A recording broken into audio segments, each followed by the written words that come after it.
بسم الله الرحمن الرحيم. الحمد لله الحمد لله على نعمه وإفضاله، والصلاة والسلام على نبيه ومصطفاه صلى الله عليه وعلى آله وأصحابه والتابعين لهم بإحسان إلى يوم الدين. أما بعد، يقول الله تبارك وتعالى في كتابه العزيز: أعوذ بالله من الشيطان الرجيم. إلا تنصروه فقد نصره الله إذ أخرجه الذين كفروا ثاني اثنين إذ هما في الغار إذ يقول لصاحبه لا تحزن إن الله معنا فأنزل الله سكينته عليه وأيده بجنود لم تروها وجعل كلمة الذين كفروا السفلى وكلمة الله هي العليا. الآية. إخوة الإيمان والإسلام, tukiwa katika Ijumaa ya kwanza katika mwezi mtukufu wa Muharram, tukiwa twaishi katika makumbusho ya hijra ya Mtume sallallahu alayhi wa alihi wasallam, hijra ambayo ilikuwa ni tukio hadithatun fariqa fi tarikh al-umma al-islamiyya, tukio ambalo lilikuja kupambanua na kugawanya masiku na miezi na miaka ya shida, miaka ya mateso, miaka ya kudhalilishwa wale walomwamini Mtume sallallahu alayhi wasallam, miaka ya kunyanyaswa wale walodhihirisha imani yao na kukubali Uislamu waliokuja nao Mtume sallallahu alayhi wasallam. Katika muda wa miaka 13 aloishi Mtume sallallahu alayhi wasallam, baada ya kupewa risala na baada ya kupewa ujumbe na baada ya kupewa risala lilalamina jami'an, Mtume sallallahu alayhi wasallam alizaliwa katika mji wa Makka, akalelewa katika mji wa Makka na katika vijiji vilivyokuwa karibu na Makka, katika mazingira ya Naqa na mazingira ya Safa na mazingira ya lugha iliyokuwa asili na watu walioishi katika mazingira ya al-asala, kwa matukio mengi ambayo yaliyotokea kuanzia kuzaliwa kwake, kuwa yeye amezaliwa ni yatima. Watu wale wanyonyeshaji wakawa kila wanapouliza huyo akiambiwa babake amefariki, basi watu walikuwa wakitarajia wapate riziki kutoka kwa wazazi wa wale watoto, lakini yeye akiangaliwa amezaliwa yatim. Watu wakawa wanamkimbia, mamama walikuwa wakienda kutafuta kwingine kwanza, yeye akawa amewekwa katika last option, yani yeye ni chaguo la mwisho. Ikiwa mtu amekosa basi aangukie.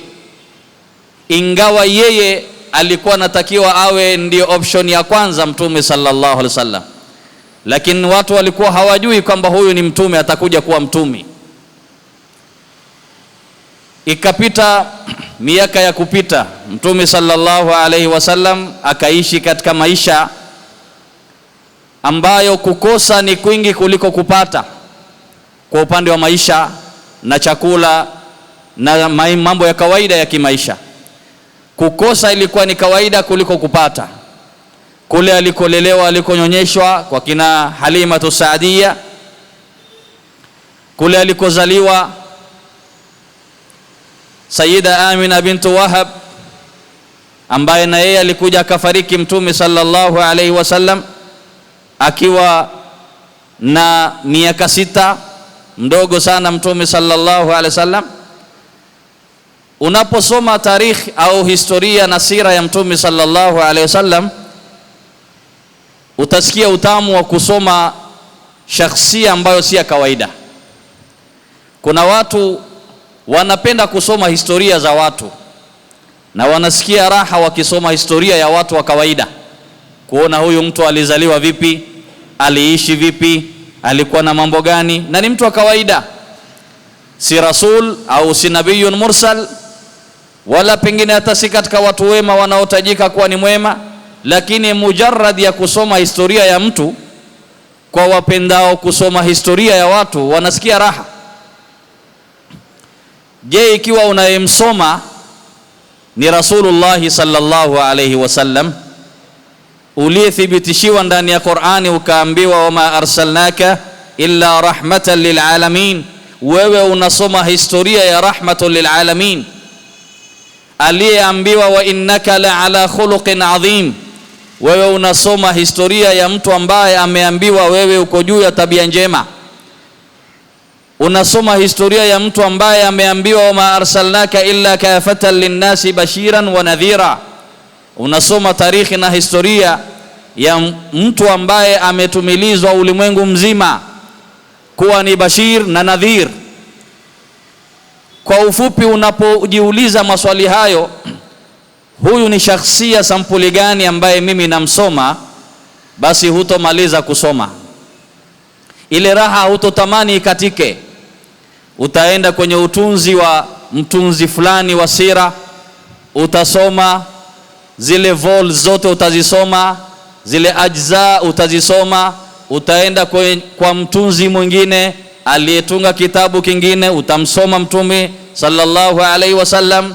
Utaenda kwa mtunzi mwingine na mwingine na mwingine, na yanayoelezwa ni hayo hayo, lakini kila mmoja anaeleza kulingana na hisia yake wakati anapomweleza Mtume sallallahu alaihi wasallam, na kila mmoja anamweleza kulingana na maarifa yake katika kufahamu waqai', katika kufahamu matukio ya maisha ya bwana mkubwa kama huyu. Kwa hiyo wewe unapogura kutoka kwenye utunzi huu ukaenda kwenye utunzi mwingine, kitabu hiki ukaenda kwenye kitabu kingine, hapo ndo utaweza angalau umsome Mtume sallallahu alaihi wasallam kupitia walomfahamu walio wengi, ambao wameeleza maisha yake na sira yake na mambo yake.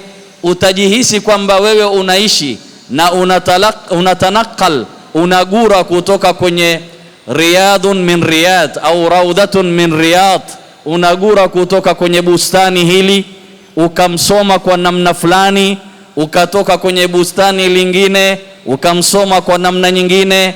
Yani kila mtunzi alichokitunga, wewe hisabu kwamba ni bustani, anakuweka anakwambia hebu pumbaa na bustani hili na matunda yake na maua yake na yale yote yaliyomo ndani ya bustani hilo. Mfanye kila mtungaji wa kitabu anakueleza hayo. Samahani ikiwa hutoelewa lugha ninayosema ya mabustani na riyad na anhar na maua na miti, basi ni katika lugha ambayo huwa inatumika katika vitabu kuelezwa kwa lugha ya balagha, kwa lugha ya badi', kwa lugha ya adab, kwa lugha ya hisia, kwa lugha ya dhauq. Sasa watu walikuwa wanamueleza Mtume sallallahu alaihi wasallam, kila mmoja kwa hisia yake bila kumzulia, yale yale utakayoelezwa na huyu na mwingine atakueleza hayo hayo, lakini kwa mapambo na utamu na uzuri na hisia na ladha tofauti. Tunaelewa lugha hiyo? Ikiwa chakula ni kile kile lakini upishi unatofautiana na namna inavyoundwa inatofautiana, lakini jina ni lile lile na viungo vilivyotumika ni vile vile, lakini kila moja ana mikono yake, utengezaji wake anavyotengeneza. Kwa hiyo hisia za watu ndio zinakupa historia katika maelezo, ukaweza kutambua huyu anaeleza kwa hisia kiasi gani.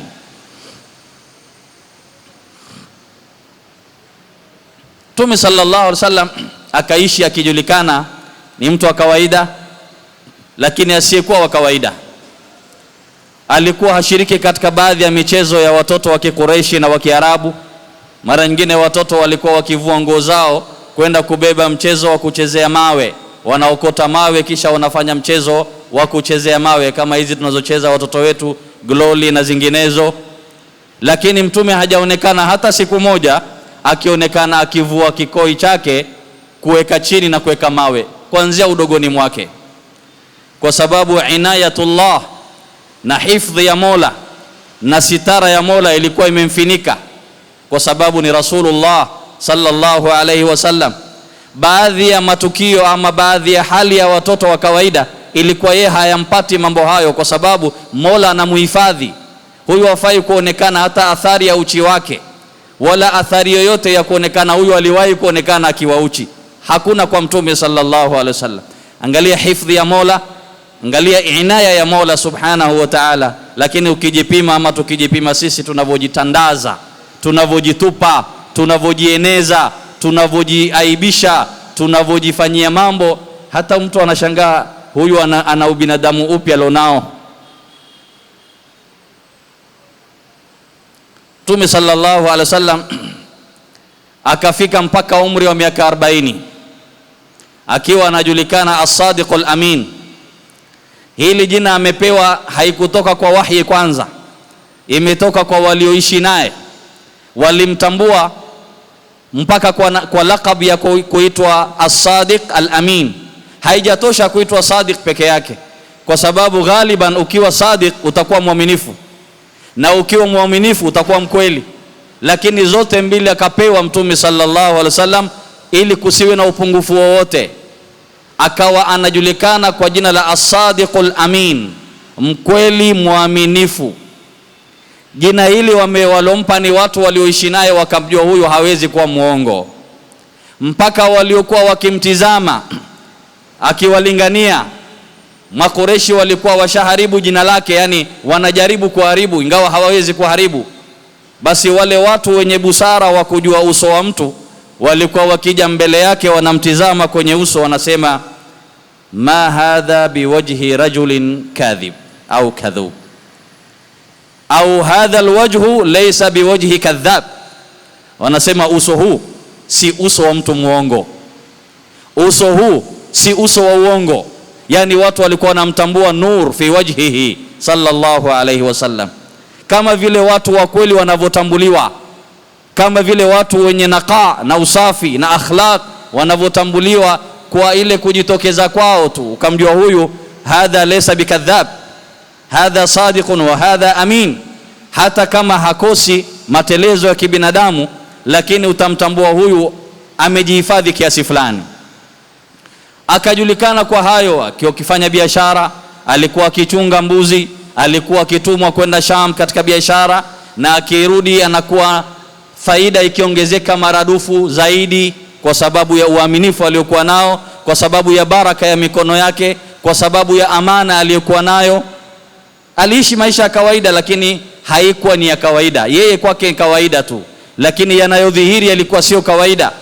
Mpaka wanaosafiri naye wakirudi walikuwa wakieleza habari, wanasema kwamba huyu bwana mara nyingine tukipigwa na jua twaona kama kuna kiwingu kinamfinika, kinatufuata pale anapoenda, yuenda na yeye Mtume sallallahu alaihi wasallam.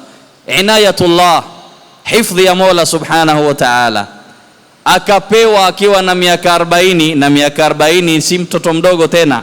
Miaka 40 sasa wewe jihesabu, ikiwa ushafika miaka 40 ndio unapewa majukumu rasmi na kutangazwa rasmi kwamba wewe ni Rasulullahi lilalamin.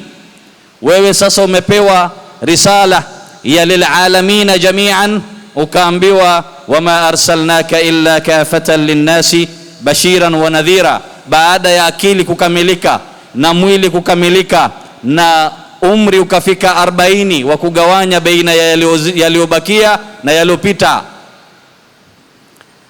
akapewa risala Mtume sallallahu alayhi wasallam. Akatangaza kwanza kwa siri inavyofahamika katika sira ya Mtume sallallahu alayhi wasallam. Akaendelea miaka 3 akieleza dini kwa siri. Mafunzo tunayojifunza kwamba jambo likiwa hata kama ni la kheri, hata kama ni zuri, si kila zuri utaliweka public, si kila zuri utalieneza tu. Hata Mtume sallallahu alaihi wasallam anatuambia jisaidieni katika kuficha mambo yenu jisaidieni katika kukidhi haja zenu kwa kuficha, jisaidieni katika kutekeleza haja zenu kwa kuficha. Si kila kitu unaweka kwenye Facebook, si kila kitu utaweka kwenye Instagram, si kila kitu unaweka kwenye zinginezo na kina TikTok. Ikiwa vitu venyewe unaambiwa vihifadhi kwa sababu visiusudiwe, je, wale wanaojiweka uchi tu kwenye mitandao namna hiyo? Imekuwa mapambo mtu hamfanyii, kama ni mke hamfanyii mume wake tu. Sasa kuna mapambo kazi yake ni ya kuingilia online peke yake, pengine baada ya online mtu anabaki rojo. Na kuna wengine pia namna hiyo, si wa kiume si wa kike. Yani imekuwa sisi madhahiri yetu si madhahiri ya uchamungu, si madhahiri kwa ajili ya misikiti, si madhahiri kwa ajili ya darasa, si madhahiri mazuri kwa sababu ya mambo ya kheri. Na Qur'ani imetuambia khudhu zinatakum inda kulli masjid. Angalia, Qur'ani imetuambia chukueni mapambo yenu mazuri kila mnapoenda kuswali, inda kulli masjid, yani inda kulli salah. Sasa mtu anaweza akaja akiwa ni hali taabani ya usafi, akawa yuenda msikitini kwa Mola, lakini hakubali kwenda kwenye makamera, hakubali kwenda kwenye TikTok, hakubali kwenda kwenye mitandao, akiwa hayuko sawa. Siki mavazi, yani mpaka tayari aoge, atie na mafuta mazuri na ajipambe. Kamera hazitoi hizo. Kamera haitambui kuna mafuta mazuri wala kuna chochote. Sasa watu angalia tulivyopeleka mambo kinyume. Qur'ani yatuambia chukueni mapambo yenu mkenda kwenye swala na kwenye msikiti. Sisi mapambo yetu ni kwenye anasa za pengine hata zingine za haramu kamwe. Lakini ukionekana msikitini umevaa mavazi ya mapambo, basi si wawili wala si watatu watakuuliza leo kuna harusi? Leo kuna harusi? Maana tumejulikana kuvaa vizuri kwa ajili ya harusi tu, lakini si kwa ajili ya ibada, sio kwa ajili ya darsa, sio kwa ajili ya muhadhara, sio kwa ajili ya itikaf, ambapo stafaa kujikurubisha kwa Mola kwa usafi wa dhahir na usafi wa batin, wa nje na ndani. Mtume sallallahu alaihi wasallam akateremshiwa risala, akalingania miaka 3 kwa siri. Baada ya hapo akaamrishwa adhihirishe da'wa.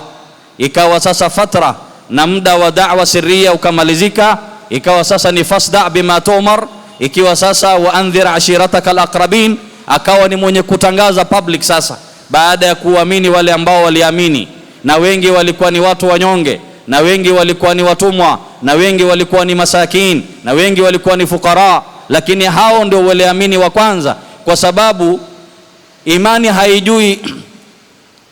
haijui kiwango cha mtu cha utajiri wala cha umaskini. Imani iko ndani ya moyo. Anaweza mtu hana chochote, lakini imani yake ameamini yaqinan. Mtume sallallahu alaihi wasallam baada ya kudhihirisha da'wa, mapambano yakaanza. Makureshi walikuwa hawalali, waliosilimu kwa siri walikuwa wakiteswa. Kina Bilal bin Rabah muadhdhin Rasulillah walikuwa wakivurutwa kwenye mchanga wa moto wa Makka. Walikuwa wakifika masaa 4 saa 5, jua likiwa kali zaidi, watu wanatolewa nje, kama vile vyombo vilivyokuwa vina wadudu vikitolewa nje kwenye jua, vipigwe na jua labda wale wadudu wapungue. Watu walikuwa wakisubirishwa jua likiwaka sana ndio wanatolewa nje, kwa sababu ya kuteswa, kwa sababu ya kuadhibiwa, kwa sababu ya kunyanyaswa. Madhambuhum, hawana dhambi ila wamesema la ilaha illa Allah Muhammadur Rasulullah.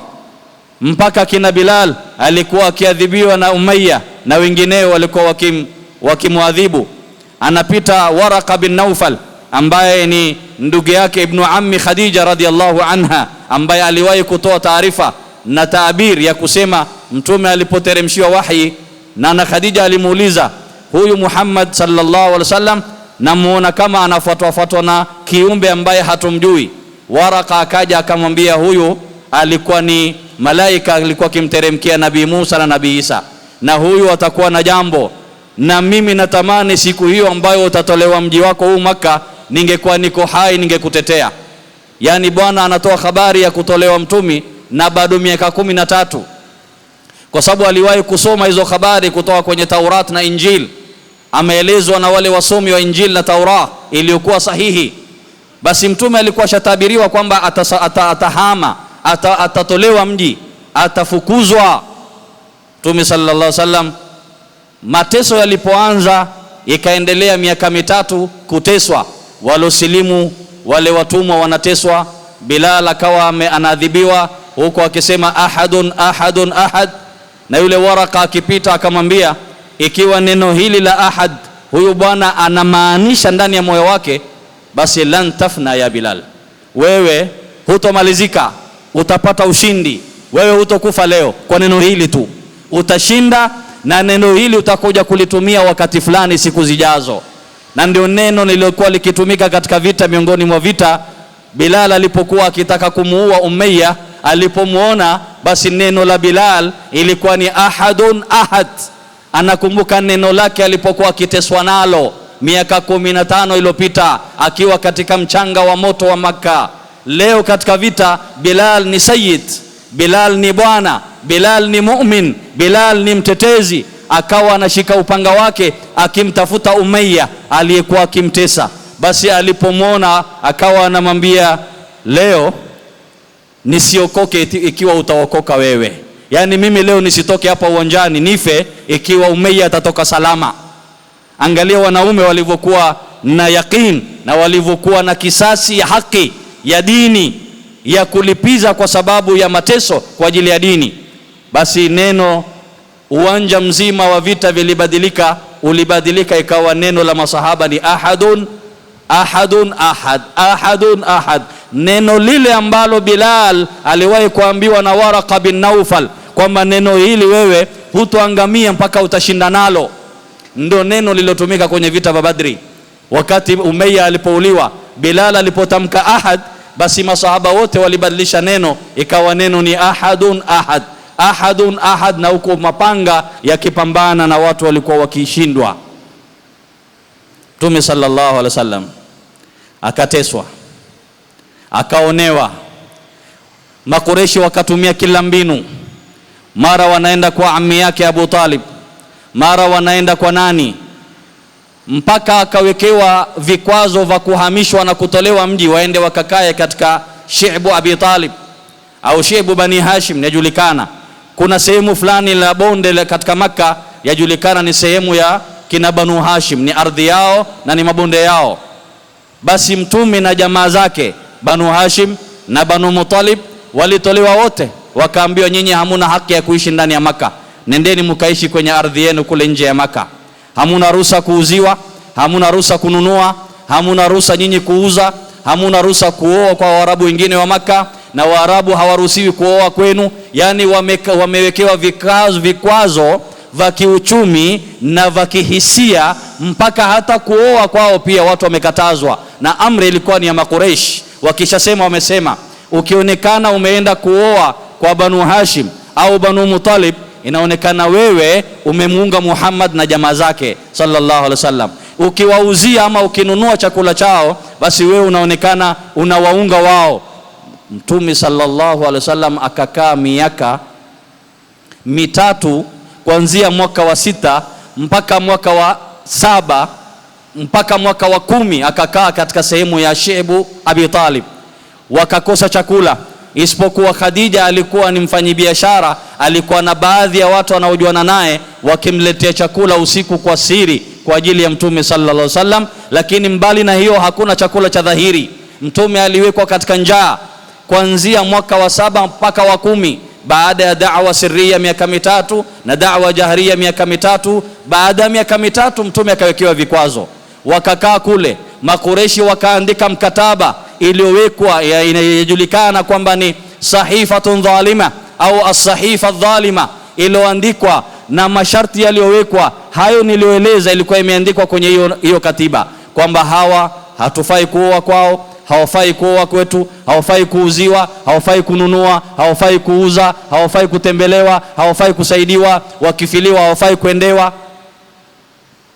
Siku hiyo karibu na miaka hiyo 3 kumalizika, Mtume sallallahu alaihi wasallam akaota, si ndoto ya kulala, ndoto ya wahi. Mola subhanahu wa ta'ala akamuonyesha kwamba ile sahifa dhalima iliyoandikwa ndani ya Kaaba, habari yake ni nyingine. Ule mchwa, ule mdudu ambaye anatengeneza akila miti, ameenda akala kartasi mzima, ile sahifa yote ikaliwa, ngozi ilikuwa ikaliwa yote isipokuwa sehemu iliyokuweko na neno la jina la Mola subhanahu wa ta'ala peke yake. Na mara nyingine hutokea hata katika ulimwengu tunaoishi, utaona mchwa amekula juzu kwa mfano, lakini amekula nje kwenye makartasi ya kawaida tu. Utakuja kupata alhamdu iko kamili vile vile, sura nyingine iko kamili vile vile. Haya ni mambo ya Mola. Sanurihim ayatina fil afaqi wa fi anfusi hatta yatabayyana lahum annahu alhaq. Mola subhanahu wa ta'ala anatuonyesha miujiza kila leo. Mtume sallallahu alaihi wasallam akaenda akamueleza ammi yake Abu Talib, mimi nimefahamishwa na Mola kwamba ile sahifa imeliwa na mchwa na ilobaki ni sehemu ya majina ya Mola peke yake. Abu Talib akamuuliza, pamoja na kujua kwamba huyu ni as-sadiqul amin, ambia kweli Mola wako amekujulisha hilo? Ambia ndio. Uko tayari twende tukawaambie wale makureshi walioandika sahifa hiyo? Ndio, niko tayari. Shekhe, sahifa iko ndani ya Kaaba na mtume hajaenda ndani ya Kaaba na imefungiwa na hakuna karibu walioenda kule na hakuna CCTV ndani ya Kaaba wakati huo, na ilikuwa hakuna kufanyiwa magendo ya kutumiwa picha ya WhatsApp, yote ilikuwa hakuna. Lakini wenyewe wanaita ilikuwa kuna CCTV ya Mola, yani teknolojia rabbania, ilikuwa ni teknolojia ya Mungu, si hizi za binadamu za kufeli feli. Basi mtume alipokuja kuwaeleza wakasema tuko tayari kwenda kufungua. Abu Talib akawaambia, ikiwa anayoyasema Muhammad huyu mtoto wangu ni ya ukweli, itabidi sahifa iraruliwe iliyobaki na vikwazo viondoshwe na sisi turudi mjini kama kawaida. Na ikiwa anayoyasema haya itakuwa si ya ukweli, basi nitawawachia huyu mtoto wangu mumalizane naye. Yani mtume anapelekwa imma hili ama lile, lakini yeye ni as-sadiqul amin. Yeye anajua ni yaqeen kwamba mimi nishapewa na Mola habari ya yaqeen. Walipoenda wakafungua wakapata sahifa imeliwa kama alivyosema Mtume sallallahu alaihi wasallam. Basi Makuraish vikwazo vikazidi, japo wale watatolewa sasa warudi mjini, lakini Mtume sallallahu alaihi wasallam kupambana naye ndio imezidi. Yale Makuraish wamezidisha vikwazo vingine, japo hilo limebatilika, limerudiwa, watu wamerudi mjini. Mtume sallallahu alaihi wasallam wakati wa kurudi Maka akawa anaendelea kuteswa. Mara nyingine akienda kuswali karibu na Al-Kaaba, wanakuja wakimwekea nyama iliyonuka, mzoga, matumbo ya ngamia yaliyokaa muda, yaliyonuka, anakuja anawekewa juu ya kichwa chake, juu ya mgongo wake. Mara nyingine wanaenda kuchukua mchanga wakimiminia kwenye kichwa. Akirudi nyumbani, mtoto wake Fatima radhiallahu anha akishika kichwa cha babake huku akilia, akimtoa mchanga kwenye nywele zake sallallahu alayhi. Hali hii ndio alipitia Mtume sallallahu alayhi wasallam. Akiwa katika hali hiyo akamkosa Abu Talib, ammi yake aliyekuwa mtetezi wake. Akawa Mtume akitoka nje, yule mtetezi alikuwa akimtetea hayuko tena, amefariki. Hata Mtume alikuwa anasema Makureshi hawakunipata kama walivyonipata baada ya mimi kufiliwa na ammi yangu. Yani ameona mwisho wa mateso. Haukupita muda miezi miwili, ama wengine wanasema siku 3 peke yake, akafiliwa na mke wake na Khadija, aliyekuwa mpumbazi wake, aliyekuwa mtulizaji wake, aliyekuwa ni mtu wa busara, anayesikizwa na kuheshimiwa, na yeye pia akamfuata ammi yake Mtume sallallahu alaihi wasallam, akafariki. Mtume akawa hana sanad nje, hana sanad ndani, hakuna mtetezi nje wala mtetezi ndani. Yeye ni yatima, hana baba hana mama, japo umri ni miaka 40, maisha ni ya dhiki, wametoka kwenye vikwazo, haijapita muda, leo anamkosa ammi yake, atafanyaje? Akaelekea Mtume sallallahu alaihi wasallam sehemu ya Taif, akitarajia kwamba angalau ataweza kusikizwa na wanje, wa ndani hana tamaa nao. Alipoenda kule akakaa siku za kukaa, akiwafuata wale wazee wa kabila, akienda mzee wa kabila hili na kabila lile lingine na wale wakubwa wote akiwaendea, wakamsikiza. Mwisho wakamwambia, bwana hapana, huku akiwaomba, tafadhali msiniseme kwa Makureshi, mimi nitamalizwa. Yani hata kile kwenda kuzungumza na watu awarai wawe Waislamu au angalau tu wasimuadhibu, basi akamwambia, mkinikubali sawa, ikiwa hamkunikubali msiniseme kule kwetu nyumbani, mimi nitamalizwa. Ushawahi kufika kwenye hali hiyo katika da'wa? Umefika kiwango ambacho ukionekana wewe watu wanakukimbia? Mtume sallallahu alaihi wasallam, wale mabwana wakakaa, wakapangana, wakawakusanya wale vijakazi vao, wakawaweka watoto wale watumwa, akaambiwa, kesho mrusheni mawe Muhammad, huyo aliyekuja kuharibu fikra za watu na maneno ya Mungu, atolewe mji. Basi Mtume sallallahu alaihi wasallam asubuhi akiamka, akitarajia angalau kuna ule ukaraba wa Kiarabu, angalau kuna ile sikitiko la kikabila, aliona mawe yakimnyeshea kama mvua, akiwa amefuatana na Zaid bin Haritha. Zaid bin Haritha alikuwa akijaribu kufungua jubba lake, akimfinika yeye Mtume na kujifinika na yeye, mawe yakimpata yeye kabla hayajampata Mtume sallallahu alaihi wasallam. Mawe yakampata Mtume sallallahu alaihi wasallam, akawa miguu yake yatoa damu kwa sababu ya mawe yaliyokuwa makali yakichoma mili yake Mtume sallallahu alaihi wasallam. Na Mtume alikuwa na ngozi laini, alikuwa ni jamil, alikuwa ni mzuri. Ngozi yake mara nyingine hata kishali chake kikivutwa namna hii na mbedwi, ilikuwa ikitoa alama kwenye shingo yake, kwa sababu ya jamal aliyopewa na Mola na ulaini wa mwili aliyopewa na Mola subhanahu wa ta'ala. Basi damu ikawa inatiririka, wakatoka wakaenda kukaa kwenye shamba la kina Utba bin Rabi'a.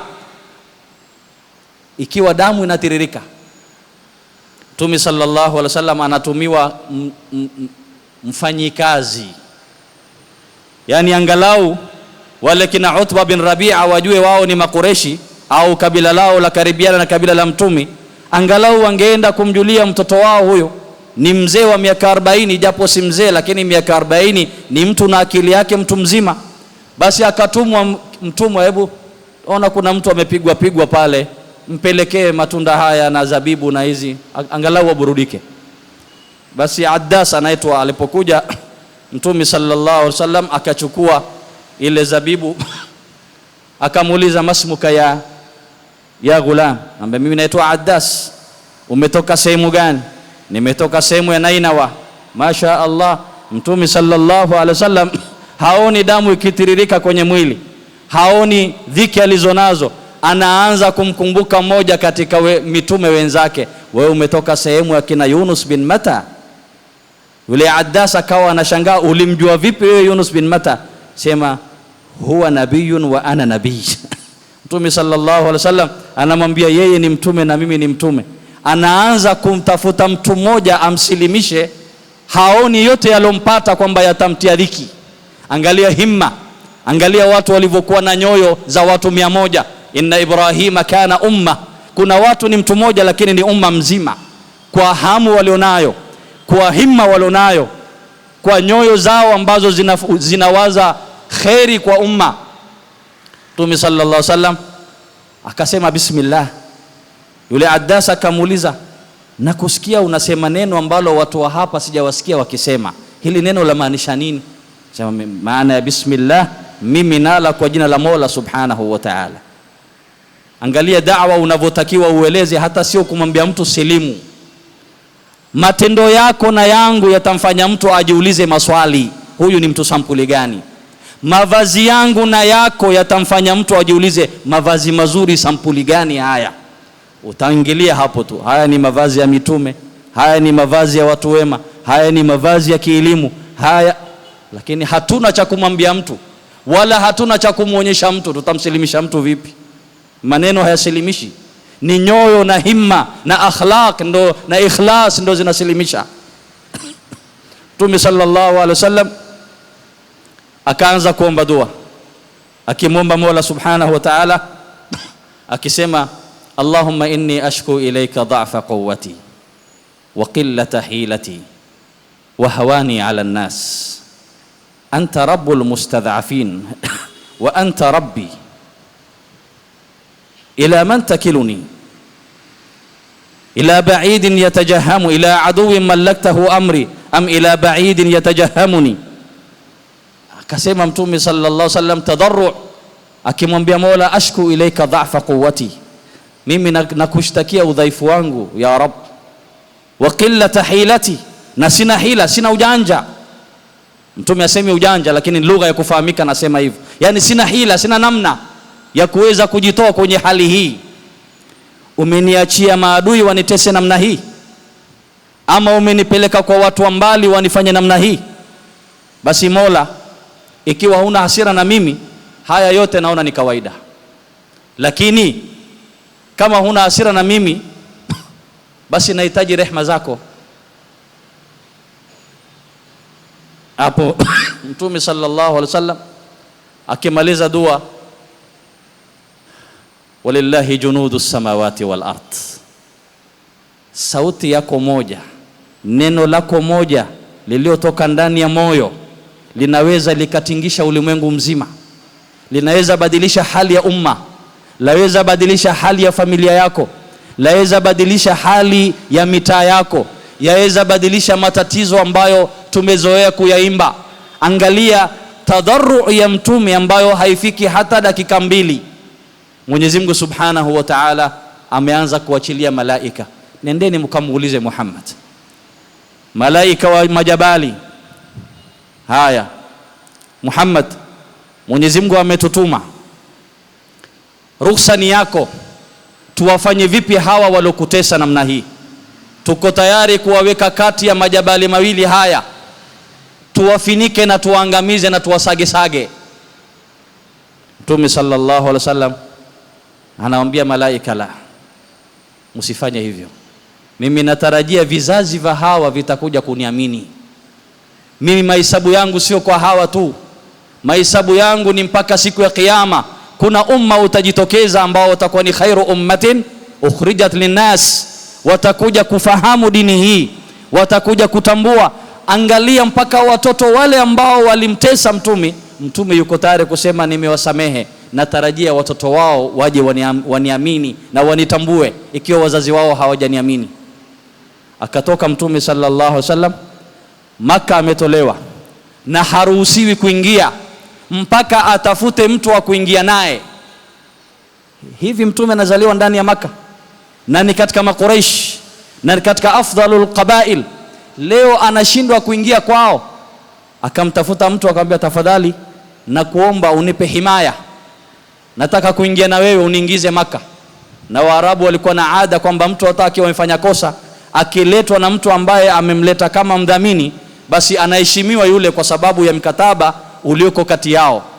Leo Mtume sallallahu alaihi wasallam anaingizwa kwao mjini Maka kupitia mtu ambaye atamshufaia, bila hivyo atamalizwa. Ikhwata al-imani wal-islam, maneno haya ni mazuri sana na habari hizi ni tamu sana, na nikianza kuwapeleka kwa spidi ya charahani hamutofaidika na sote hatutofurahia. Insha Allahu Taala tumwache Mtume sallallahu alaihi wasallam katika mawqif haya. Insha Allahu Taala tukiwa hai, najua insha Allah siku 7 sio nyingi, tutakuja tukutane naye tena, tusafiri naye tena Mtume sallallahu alaihi wasallam, tujue alitoka vipi, alianza vipi kuhama, kulikuwaje mpaka akahama mji wake, aliingia vipi Maka, njiani kulitokea nini. Kuna mambo mengi sana ambayo hatutotaka kuyazungumza, huku tukiangalia dakika, huku tukiangalia watu wasichelewe, huku tutakuwa tunanyima haki ya maelezo hayo kumweleza Mtume sallallahu alaihi wasallam. Tufanye hili iwe ni juzu ya kwanza ama pati ya kwanza. Panapo majaliwa tukutane tena katika juma linalokuja, tuweze tena kuanzia hapa tulipofika, tutembee na Mtume sallallahu alaihi wasallam. Wa'lamu anna fikum Rasulullah, mujue kwamba nyinyi Mtume yuko na nyinyi. Qur'ani imetuambia wa'lamu anna fikum Rasulullah, tambueni kwamba nyinyi Mtume yuko ndani yenu. Kwa hiyo tubaki naye hivyo hivyo mpaka tutakapokutana tena kuweza kutembea naye juma litakalokuja. Wassalamu alaikum wa rahmatullahi wa barakatuh. ربنا انفعنا بما علمتنا رب علمنا الذي ينفعنا رب فقهنا وفقه أهلنا وقرابات لنا في ديننا